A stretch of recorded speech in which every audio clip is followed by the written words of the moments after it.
Bonjour, aujourd'hui on va parler de Kate Middleton, la duchesse de Cambridge qui est plébiscitée par tous et qui est montrée comme le modèle de réussite dans la famille royale. Pour expliquer sa réussite dans la famille royale, le tabloïd anglais explique en fait qu'elle avait pris des cours avant son mariage au prince William, des cours pour devenir une parfaite épouse royale. Elle a dû apprendre les bases de la vie dans la monarchie, dans la royauté, et suivre des cours pour devenir une épouse parfaite, un digne membre de la famille royale britannique. Confie ainsi Ashley Parson dans le documentaire Working Class to Windsor. C'est une émission consacrée justement à Kate Middleton. Donc Ashley Parson explique dès le début qu'elle a bénéficié d'un grand soutien de la famille royale qui était réellement instruite par la reine. Ceci était pour s'assurer qu'elle en savait autant que possible et savait quoi faire dans chaque situation, en gardant à l'esprit bien sûr qu'elle n'a pas grandi dans ce monde.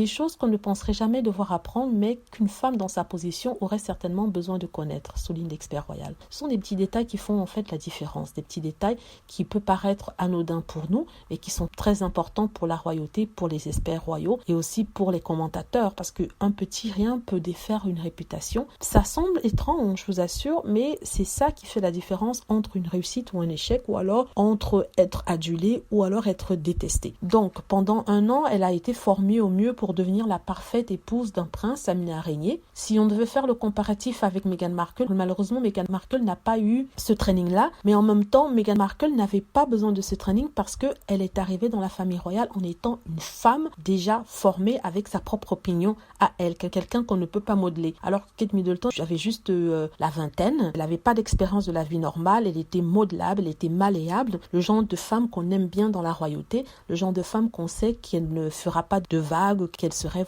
elle serait là, une bonne petite épouse parfaite et qui fera ce qu'on lui dit, ce qui est arrivé. Alors qu'avec Meghan, on a quelqu'un de caractère, quelqu'un qui s'est toujours affirmé, qui a toujours lutté pour ce qu'elle croit, pour ses opinions et qui a une vie avant le mariage. Et ils expliquent justement ce qu'ils appellent l'échec de l'entrée de Meghan dans la famille royale par cela, par une culture différente, aussi par le fait qu'elle n'ait pas eu toute cette formation-là, que même si elle avait eu, il était trop tard car elle avait déjà eu un esprit formé, elle avait déjà eu sa propre personnalité. Donc je ne sais pas si ça c'est pour complimenter Kate Middleton, parce que ça me semble plutôt une insulte qu'autre chose. Mais bon, on va passer. Il s'agissait de montrer comment l'entrée de Kate Middleton dans la famille avait été programmée, préparée à l'avance comparément à celle de Meghan. Tout ça pour montrer que très peu de choses, mais qui sont très importantes, expliquent l'échec de l'entrée de Meghan Markle dans la famille royale en comparaison à celle de Kate Middleton. Voilà, c'est mon commentaire. N'hésitez pas à cliquer sur like, à vous abonner pour plus de vidéos et aussi à laisser des commentaires. Hein,